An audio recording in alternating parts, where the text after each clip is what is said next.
right, welcome everybody to our take-home tasting with Timeline Theater and some special guests, which you will get into. This is a second partnership that we've done with Timeline Theater, who we love very much, our friendly neighbor and theater company down the street from us. They have had obviously a lot of their programming postponed due to stupid COVID, but so we've been partnering with them on certain events to kind of raise awareness for what they're doing, and also kind of give some props to these awesome playwrights who are coming up with great shows that hopefully eventually we'll all be able to see in person. So tonight we're celebrating their production Campaigns Inc. and that was written by Will Allen. And I'll let McKellen from Timeline, who is their audience services manager, just talk a little bit about the show before we dive into our tasting. Hey everybody, thanks for joining us. Can you hear me all right? Nod or smile, I don't know. Yeah. Thanks a lot, Melissa. On behalf of Timeline Theater, we want to thank BottlesUp. You guys are a great partner to us. And thank you so much for hosting another one of these wonderful take-home wine tastings. As you mentioned, this red, blue, and Mezcal, which is a flag I can totally get behind, is one of our public programs celebrating the postponed production of Campaigns Inc. by Will Allen. In another universe, we've just finished the run of this play to sold-out audiences down the street from BottlesUp. People in that universe were able to see the outrageous 1934 Californian gubernatorial race play out on our stage and witness the true story of how the first political consulting firm took down the Democratic candidate Upton Sinclair. You may know was the author of The Jungle, a really famous muckraker from the 1930s. But in this universe, we're gathering together and our community to rally around those very timely themes in Will's play. The advent of fake news and how persuasion, deceit, and perception very much influence American elections. Just last week, we hosted a discussion on Campaigns Inc. featuring the playwright, dramaturg Maren Robinson, and a fact checker from Snopes.com, Jessica Lee. An edited version of this event is still available on YouTube for all who are interested in learning more about how our political landscape became a harbor for fake news, and in light of that reality, how you can be a better media consumer today, even with, you know, what are we at, like 5 days left in the election? Still gotta watch out what's on your news feeds. So I won't take much more of our tasting time. If you're interested in learning more about Campaigns Inc. or our previous public programs around Tyler Abercrombie's Relentless, I'll drop our website in the chat. It's a great font of information. And as Melissa said, we even have the last take-home wine tasting collaboration that we did, that's up on our YouTube as well. So you can check out any of those Black winemakers that we featured as well. So thanks again, BottlesUp. Back to you, Melissa. Awesome. Yeah, definitely sounds all relevant topics, that's for sure. So we're looking forward to seeing that show as soon as we can. So this is our little red state, blue state fun, and I am so pumped because Nancy here, wave Nancy, hello. Nancy is the winemaker and owner of Redtail Ridge Winery, which is the first white that we're going to be tasting today from the great blue state of New York. I actually went to Finger Lakes to Riesling Camp in 2017, and it was a really magical experience, obviously for all of the beautiful Riesling they're creating, but also for a lot of the other varietals that they're doing, like Chardonnay, which we're going to taste. So I will just dish it to Nancy and you can talk a little bit about this first wine. I encourage people, if you have questions, feel free to unmute yourself. This is supposed to be fun and casual. I have a tendency to drop a swear word or two just because I am a truck driver. Or use the chat function if you want to say that you want to go to Riesling Camp, which PJ, I'll try to get you invited. Go ahead, Nancy. Okay, so hi guys, I'm the winemaker and co-owner of Redtail Ridge. Real quick, I've been in this industry for 35 years and I'm a transplant to the Finger Lakes from California. 15 years ago, we saw a lot of potential in this region, still very young and kind of rough around the edges, and a real opportunity to get in on the ground floor with a growing, developing industry. And right now, at this point, we're like in an evolutionary wave, a food and bev revolution. And it's just amazing to be here because every time you turn around, something different and interesting and great is happening here. So before that, I worked in California. I worked for a little family winery in California in Modesto called E&J Gallo Winery. And that's a joke. If you're not laughing, you need to drink more. Yeah, that was a good joke. Okay. So I got my PhD at UC Davis in the viticulture and enology department. So I'm a nerd. And so I was hired right out of graduate school to start a quality program in the 90s for Gallo when they had just invested a ton of money into the upstate North Coast area when they bought Gallo of Sonoma. So yeah, so I was with them for 12 years, and then fast forward, it was an amazing career, but really it didn't belong to me.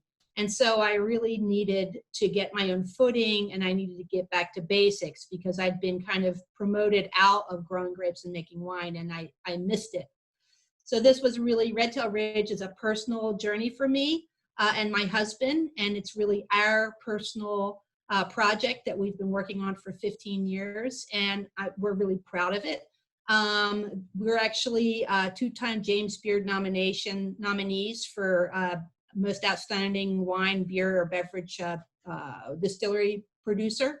And so we feel like this is a great thing for the region, and that the region, hopefully you'll hear more and more about this region because we're all in such a great growth phase right now. So let's talk about the Chardonnay. So we're going to talk a little bit about weather and location because it's relevant to the Chardonnay that you have in your glass. All right. So this is an unoaked stainless steel fermented Chardonnay from a small vineyard on the other side of the lake from me, all the vineyards around the lakes. And so it's very clean, it's very crisp. You'll notice it's got a really nice acid spine. It's very crisp, matches very well with food, but it's also a very untouched wine, unfiltered, unfined, it was filtered, I'll say that, but really left unto itself for most of the production process. So let's talk a little bit about location. Can we do that, Melissa? I'm going to go ahead and... I'm muted. I said yes. I forget what I mean. Okay. Still a Zoom noob.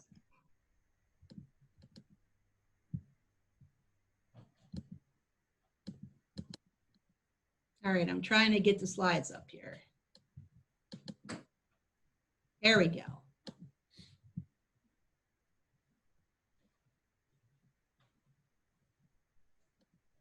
All right, so can you guys see this?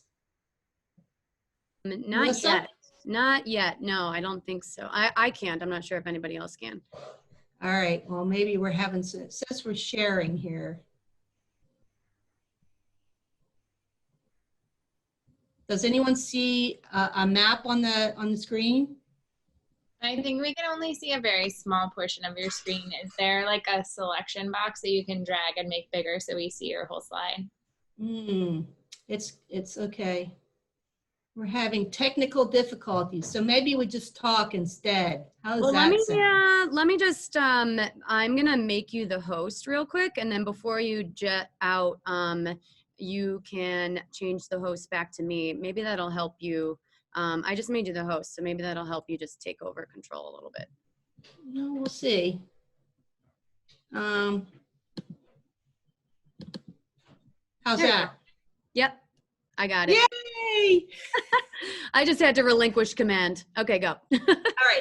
All right. So I just want to move through this real quick. So maybe you folks didn't know, but the Finger Lakes is one of the oldest wine regions in the United States. So actually, we started growing grapes back in the 1800s, 1820 to be exact. And so really, when you look at our climate and our soils, it really informs us about what kind of wines we should be making here. So we have a very cool climate, a very short growing season.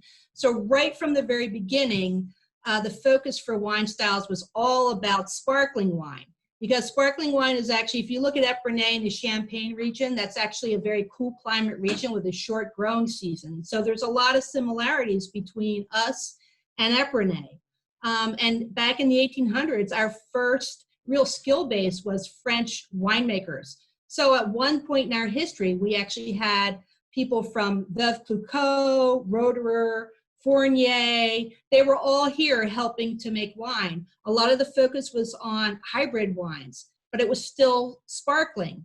And so actually in the 1860s, 2/3 of all the American sparkling was being produced right here in the Finger Lakes. That's how big the sparkling industry was here.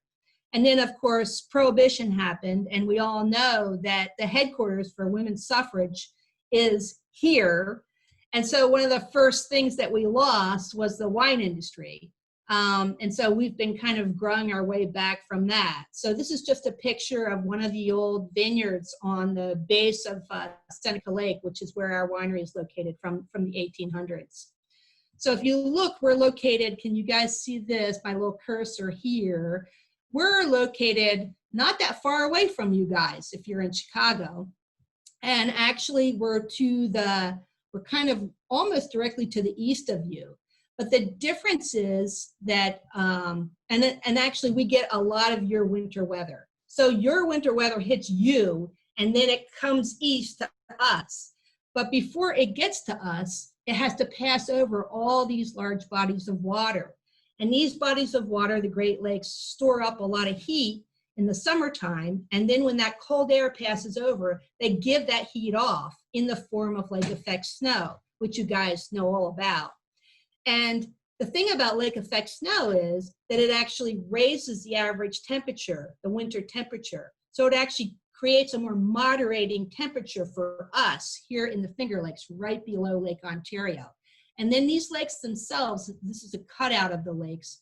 This is just a little line for where we're located. These lakes are very, very deep. In fact, Seneca Lake, the lake I'm on, is so deep that it hasn't frozen since 1911. And they too have a great warming and moderating influence of their climate. So a great example of this, if you guys remember the year of the double polar vortex, I know you do. It's like 2013 or 2014. This is actually a satellite photograph in the springtime at the end of that. And what you can see is that all of the Great Lakes are frozen over for the most part, right? So they've given off all their heat, even to the point where in April they don't have any more heat storage and they've frozen over. But you can see Lake Ontario all the way to the east, and then these little two blue slivers right here. You see those? Those are Finger Lakes, guys. This is Ontario. These are the only bodies of water that at that point are still not frozen over. So you can really see the influence that these lakes have on the warming effect to the east of them where we're located. We have a very specialized niche where we can grow vinifera sustainably year after year after year because of the lakes. And then if you look at the lakes themselves, even in the wintertime, you can see around each lake there's a fringe that's not frozen over. That's because the lakes are giving off their warmth and they're warming that surrounding fringe. And that is where we grow vinifera, right there where it's kept nice and warm and moderated. And here's a great example. This is what we call a thermocline. So what happens is during the winter time or during the summertime, this is Seneca Lake. It's basically absorbed all this warmth from the summer. And then when we have our single degree days, which is about to happen here in another 2 or 3 weeks, what happens is that the top of the lake is warmed or cooled off by the cold air, and the warmth that's in the lake starts to come up and displace that cold top. We call that a thermocline, all right? So the lake starts to roll, giving off its heat, and it produces this fog bank that when the sun hits it raises up and spreads out over the sides of the lake, which actually warm the sides and the margins of the lake, which is where the vineyards are. So this really does provide us with a moderating climate that you really don't see anywhere else. And you can see because of the glaciers, this is just a cross section through all of the different Finger Lakes, Seneca being the largest and the deepest. And you can see that glaciers are super cool from a winemaking perspective because they're highly random in how they dig down and what they dig up. So no two vineyards are exactly alike, and you can have two vineyards right next to each other, but the soil types are drastically different because the glacier has pulled up different types of minerals from that deposit. Here you can see this is our vineyard right here, Redtail Ridge. And another thing we've talked about, and that is that all of the vineyards are on a steep slope because we need the air drainage, but then also they're very close proximity and exposure, close proximity in depth and elevation to the lakes. You can see that here. And then this is a picture of Redtail Ridge. So this is all of our property. You can't tell, but it's actually on a slope. So up here, we're about 700 feet above sea level. And then it drops down to about 600 or so feet where we flatten out where the buildings are. And then it drops again down to the lake, which is around 460 so feet above sea level. So all of that elevation and that movement of air helps to protect the vineyard. And so all of our vineyards are really primarily in this area, except for that one vineyard that you're drinking right now, which is on the other side of the lake called Duel Fernier Vineyard. So soils, okay, so here we go. If you guys know anything about Germany, you know Germany has schist, right? Well, in the Finger Lakes, we have shale. And the interesting thing is, because I was in Germany, their schist is actually vertically in the soil. I don't know, Melissa, if you saw that or not, but it's vertically. Now, in the Finger Lakes, the shale, impenetrable shale stone, is actually horizontal in the soil profile. So you get this really thin level of organic material, and then you get this thick impermeable level of shale. And that definitely informs you as to what kind of wines we make. Our wines are very minerally in style, and because it's a very cool climate, they have that crisp texture, and flavor is also really good fruit flavors. So this, again, glacier influence. You can see here our particular vineyard has a lot of marine influence because when the glacier first melted, it actually the water level was a lot higher, and all of our property was underwater for an extended period of time. You can see all the little fossilized shells in the soil itself. So our soils are actually high in calcium from all this mineral and marine material. And that also influences the wine. We get a lot of minerality in our wines. So that's really what I wanted to say about Redtail Ridge and about our property. I mean, I think that it just kind of shows how, I mean, it's a region that should be taken seriously. You're well primed to be growing amazing grapes and producing world-class wines. I hope everybody's liking the Chardonnay. I did manage to sneak a sip while I was prepping the kits, and it's beautiful. You're right. It has that acidity to it that's super food friendly.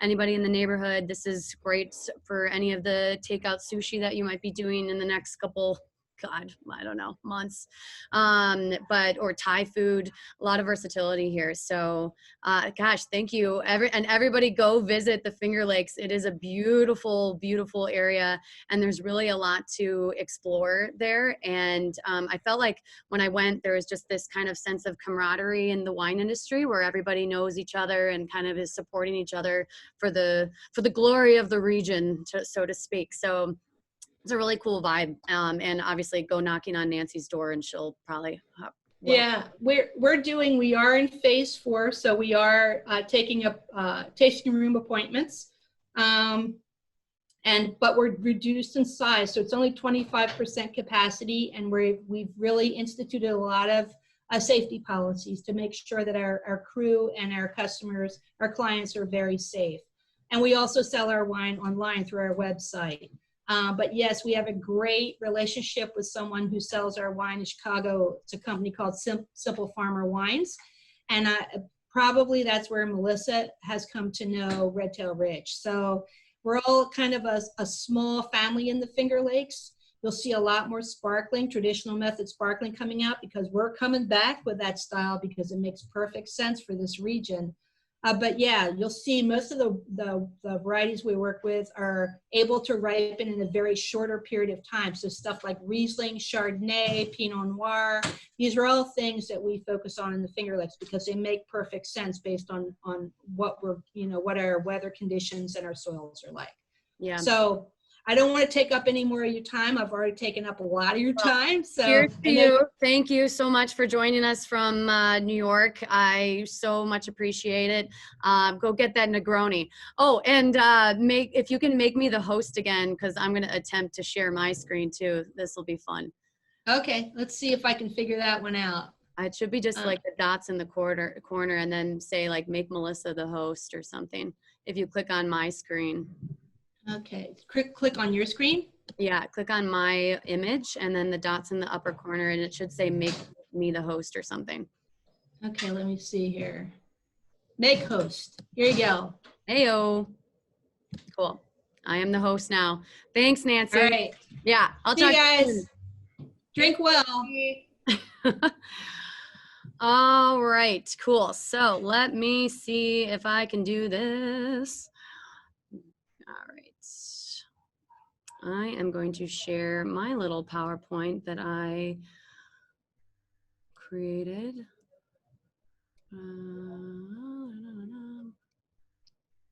Later.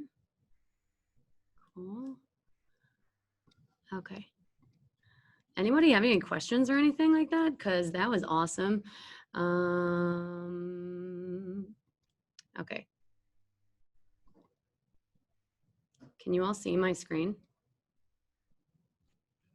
Yep. Okay, good. Thank you. Let's see.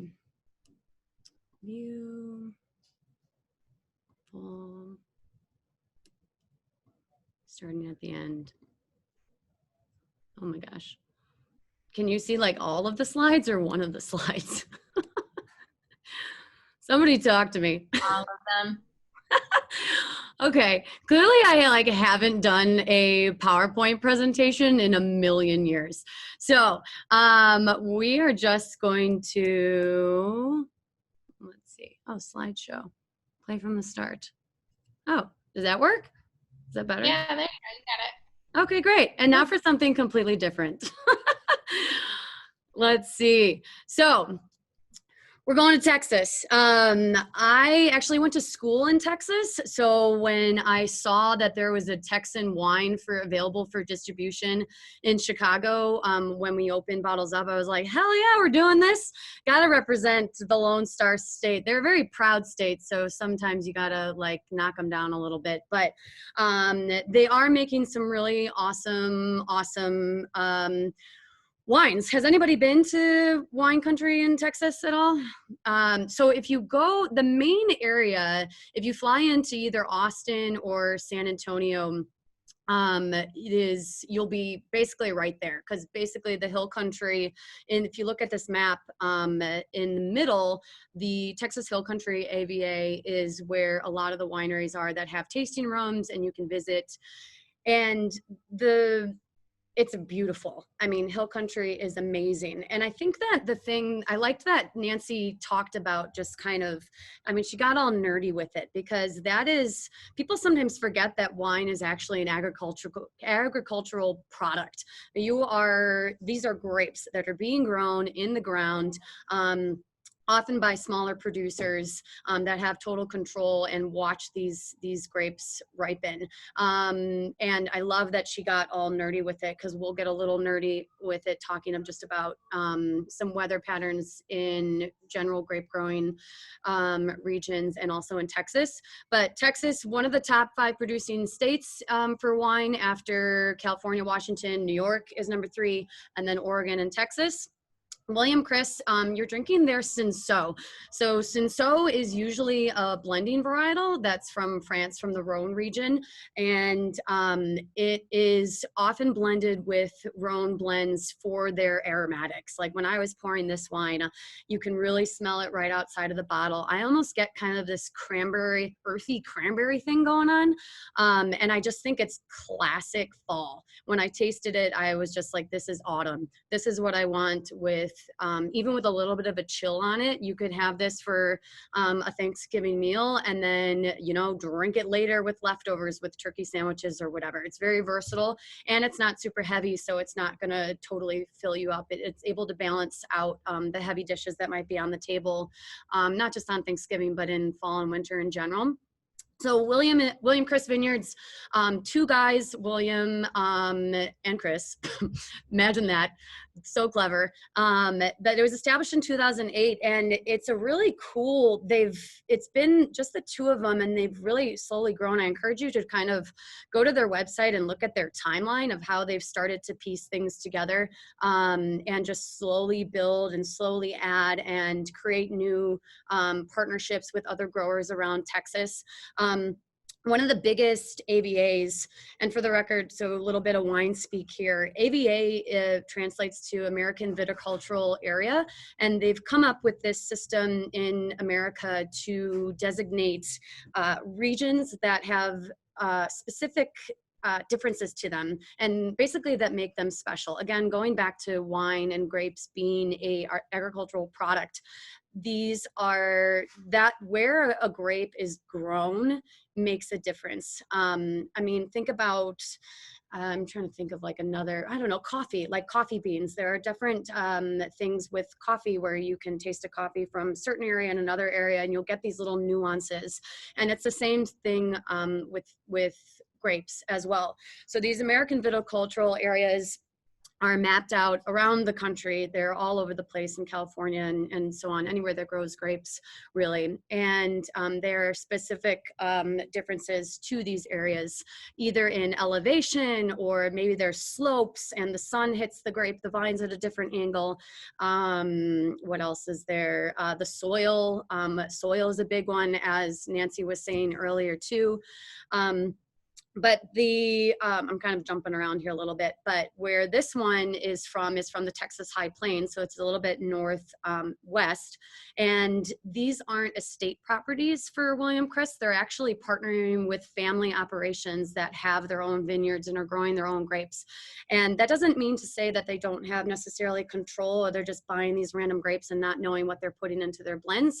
They've established these partnerships. And this is a common thing that a lot of wineries do, is they establish, if they have larger operations or they want to expand to different vineyards or areas of a certain country or region, they'll form these partnerships with these growers, purchase their grapes, and then use them in their own labelings. So that's basically what happened here with the Cinsault that you're drinking.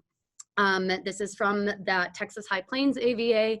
And then a little bit, Bill, he was started at some of the first wineries that were in the 70s in Texas, and then helped plant the William Chris vineyards that are around in the hill country in the 90s.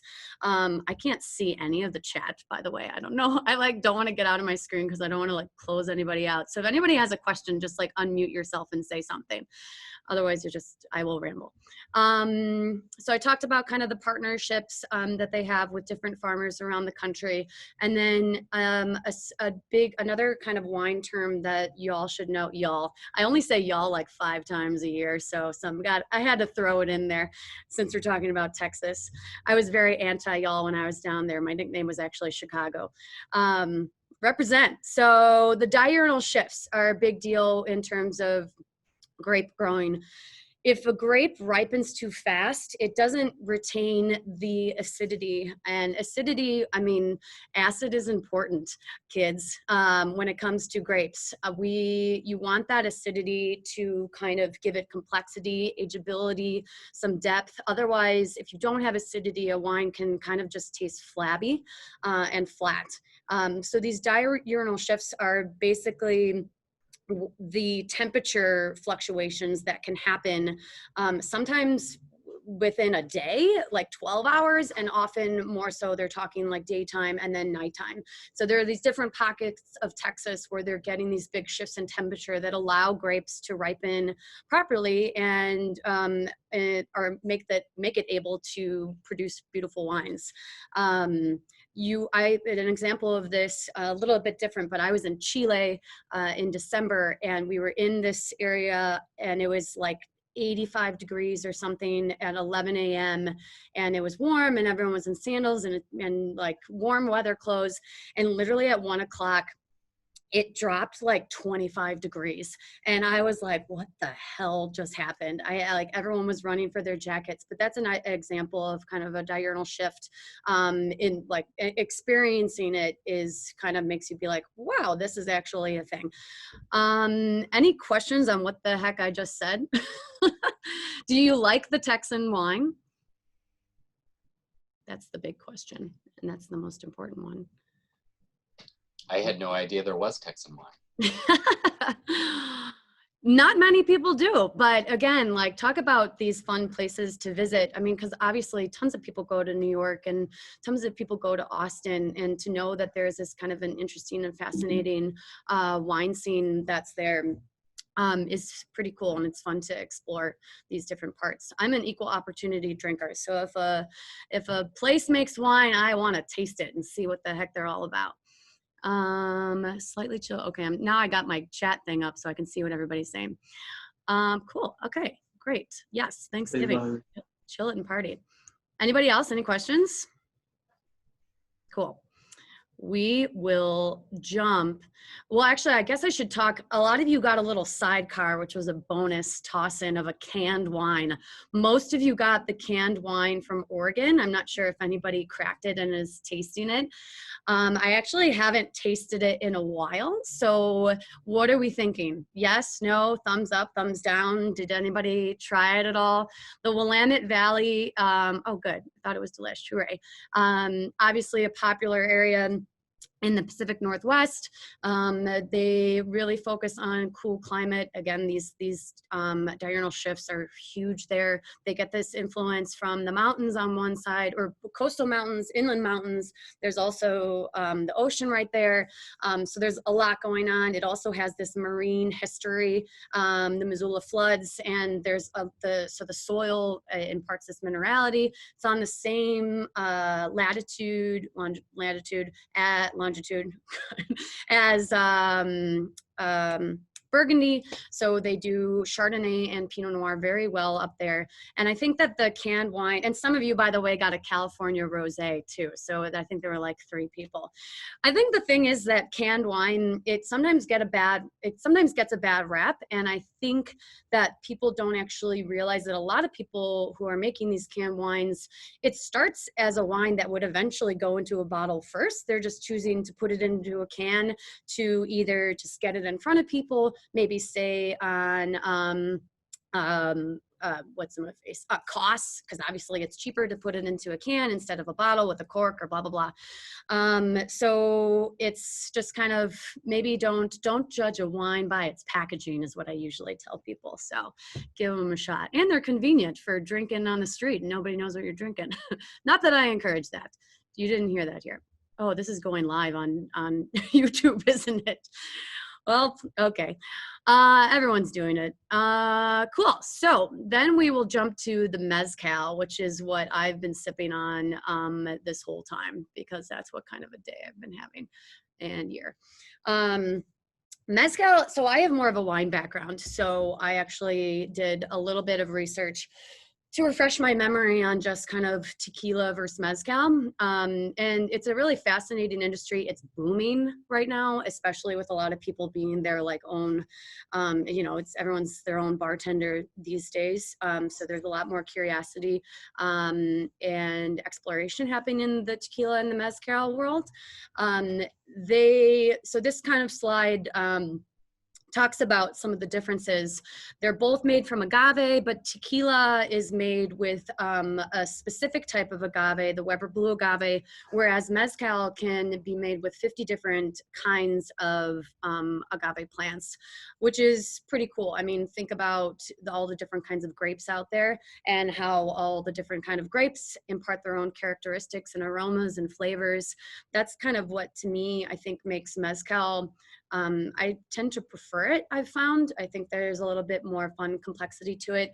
They also don't really necessarily care too much about the aging, whereas tequila, you can have Blanco, Reposado, or Añejo, which are indicators of how long the bottle or the tequila has been aged in barrel. Whereas Mezcal, it's really kind of focusing on, where this agave plant is being grown, and also maybe what the producer is doing. And then obviously in terms of what they're doing, the tequila is steamed in ovens, and the mezcal, they are actually kind of roasting them often in these underground pits. So where the mezcal, one of the kind of typical commonalities that are attributed to mezcal is this smokiness. And I think that there can be varying levels of smokiness. So it's not to say that all mezcal is going to be smoky, but oftentimes mezcal is smoky. I'm gonna take a sip. Hold on. I'm joining you guys. Cheers, by the way, to everybody here. What a nice little Wednesday we're having. I also I realized maybe it's as I went to school in Texas and drank a lot of margaritas, but now my new thing as a quote unquote adult is drinking just tequila straight.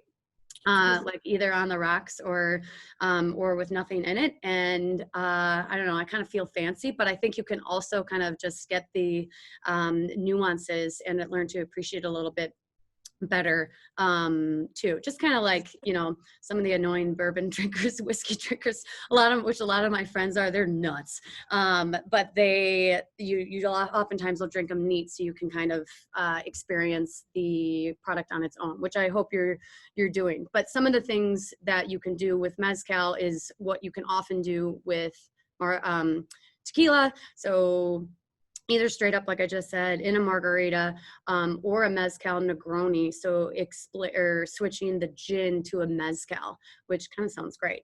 I'm a totally lazy cocktail maker though, so maybe that's another reason that I just like drinking things straight. So I'm like, whatever is the easiest. I just want to pour it into my glass and go. Okay, let's see. I'm reading something. First use of twist up wines. Okay, cool. Oh, I love that. Okay, now we're talking about, I just got the screw top comment versus the cork comment, which is a whole nother conversation. We'll have to do something on that. We'll do a cork versus screw top competition. What was other thing that I wanted to say with tequila and mezcal?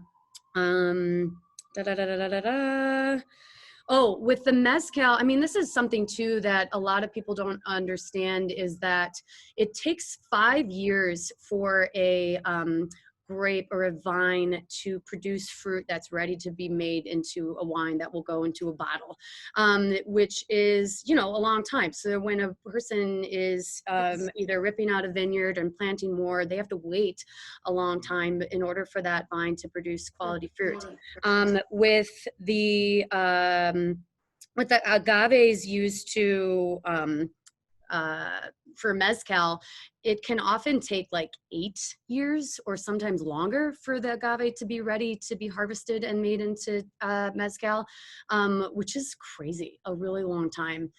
So I think that just kind of makes you appreciate what you're drinking a little bit more, is all the time. It's history in a bottle, which I love saying. And also too, with the mezcal and tequila boom that the U.S. drinkers are responsible for in the past year, we're supporting a lot of times these smaller farmers and families in Mexico, which are either supplying their agaves for larger producers or their own little independent producers too, which is usually what I like carrying. Bozal is a little bit of a bigger producer, but they make a wide range of styles. This is kind of their entry-level ensemble, which is a blend of 3 different agaves that it's kind of like think of it as a blended wine.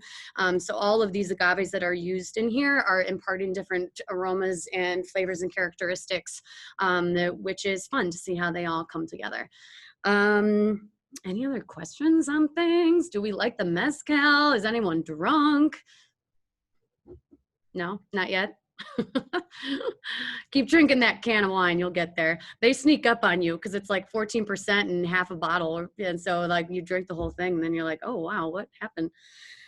Cool. Any other questions? Last minute questions. Good times.